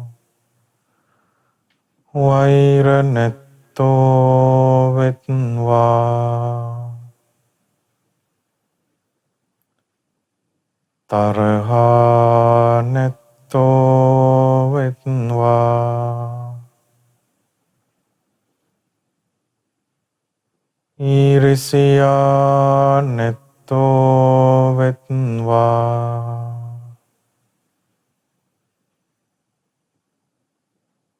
දුක් පීඩා නැත්තෝ වෙත්වා. සුවසේ ජීවත් වෙත්වා.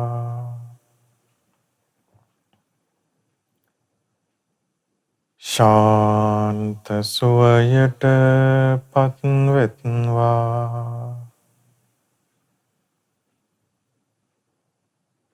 සියලුම සත්වයෝ සුවපත් වෙත්වා සුවපත් වෙත්වා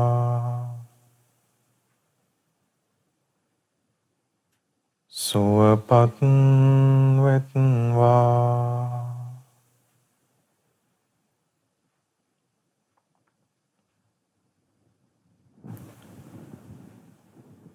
සාදු සාදු සාදු. ශ්‍රද්ධාවන්ත පින්වත්නි, අද දවසේ මේ ශ්‍රද්ධා සතියන්ත සීල භාවනා වැඩසටහන සඳහා දායකත්වයේ දරන්නේ කඩුවෙල මහමෙවුනාව භාවනා සපෝට සම්බන්ධ සදහැවතුන් පිරිසක්. ඉතින් අද දවසේ මේ හිමිදිරි උදෑසන ඉඳන් සිල්වත් පිරිසක් බවට පත් වුණා. ධර්ම ශ්‍රවණය කළා. ඒ වගේම මෛත්‍රී භාවනාව සිද්ධ කළා. බොහෝ පුණ්‍ය ධර්මයන් අපගේ ජීවිතවලට රැස් කරගත්තා. ඉතින් මේ ආකාරයෙන් රැස් කරගත්තා වූ සියලු පුණ්‍ය ධර්මයන් අපි අනුමෝදන් කරමු සියලු දෙවියන්ට, සක් දෙවිඳුන් ප්‍රධාන සතර වරන් දෙවිවරුන්ට, සෙම්පති දෙවිවරුන්, ඉෂ්ඨකාමී දෙවිවරුන් ඇතුළු නානා නම් ගොත් වලින් ප්‍රදේශ භාරව ලෝක භාරව වැඩ සිටින සියලු දෙවියෝ මේ පින් දැක බලා සතුටින් අනුමෝදන් වෙත්වා. ඒ දෙවිවරුන්ගේ ධාර්මික ආරක්ෂාව රැකවරණේ මේ පින්වතුන් සියලු දෙනාටම සැලසෙත්වා. දෙවියෝද මේ ගෞතම සාසනයේදී උතුම් චතුරාර්ය සත්‍ය අවබෝධ කරගනිත්වා. සාදු සාදු සාදු. අපගේ කල්යාණ මිත්‍ර පින්වත් ලොකු ස්වාමීන් වහන්සේ ප්‍රධාන, උපාධ්‍යයන් වහන්සේ ප්‍රධාන, ලෝවාසී සියලු පින්වත් ස්වාමීන් වහන්සේලාට අද මේ රැස් කරගත්තා වූ සියලු පින් බලෙන් මේ ගෞතම සාසනයේදී උතුම් චතුරාර්ය සත්‍ය අවබෝධ කරගන්න වාසනාව උදා වේවා. සාදු සාදු සාදු. අද දවසේ මේ ශ්‍රද්ධා සතියන්ත සීල භාවනා වැඩසටහන සඳහා දායකත්වයේ දරු ඒ පින්වත් සියලු දෙනා නමින් මිය පරලොව ගිය සියලු ඥාතීන්ට මේ පින් අනුමෝදන් වෙත්වා. ඒ ඥාතීන්ගේ පරලොව ජීවිත සුවපත් වෙත්වා, සැපවත් වෙත්වා, සංසාර දුකින් අත මිදෙත්වා. සාදු සාදු සාදු. විශේෂයෙන් මේ දවස්වල මේ පැතිරෙන වසංගත තත්වෙන් දුක් පීඩා විඳින ලංකාවාසී ලෝවාසී සියලු පින්වතුන්ට නිදුක් නිරෝගී සුවපත් භාවයේ දීර්ඝායුෂ පිණිස අද මේ අපි සියලු දෙනා රැස් කරගත්තා වූ සියලු පින් ඒකාන්තයෙන් උපකාර වේවා. සාදු සාදු සාදු. අද දවසේ මේ ශ්‍රද්ධා සතියන්ත සීල භාවනා වැඩසටහන සඳහා දායකත්වයේ දරූ ඒ සියලු දෙනාට, පවුල්වල සිටින සියලු දෙනාට, ඥාතීත මිත්‍රාදීන් සියලු දෙනාට මේ රැස් කරගත්තා වූ සියලු පින් අනුමෝදන් වෙත්වා. ඒ වගේම මේ උතුම් කටයුතු සාර්ථක කරගන්නට උදව් උපකාර කරපු සියලු දෙනාට මේ පින් අනුමෝදන් වෙත්වා. ඒ සියලු දෙනා නිදුක් වේවා, නිරෝගී වේවා, සුවපත් වේවා. තුනුරුවනේ අනන්ත ආශිර්වාද රැකවරණ සැලසේවා. සියලු දෙනාට මේ ගෞතම සාසනයේදී උතුම් චතුරාර්ය සත්‍ය අවබෝධ කරගන්න වාසනාව උදා වේවා. සාදු සාදු සාදු. සියලු දෙනාටම තෙරුවන් සරණයි. නමෝ බුද්ධාය. මෙවැනි වටිනා ධර්ම දේශනා නැරඹීමට ශ්‍රද්ධා YouTube චැනලය සබ්ස්ක්‍රයිබ් කර සීනුව ලකුණ ඔබන්න.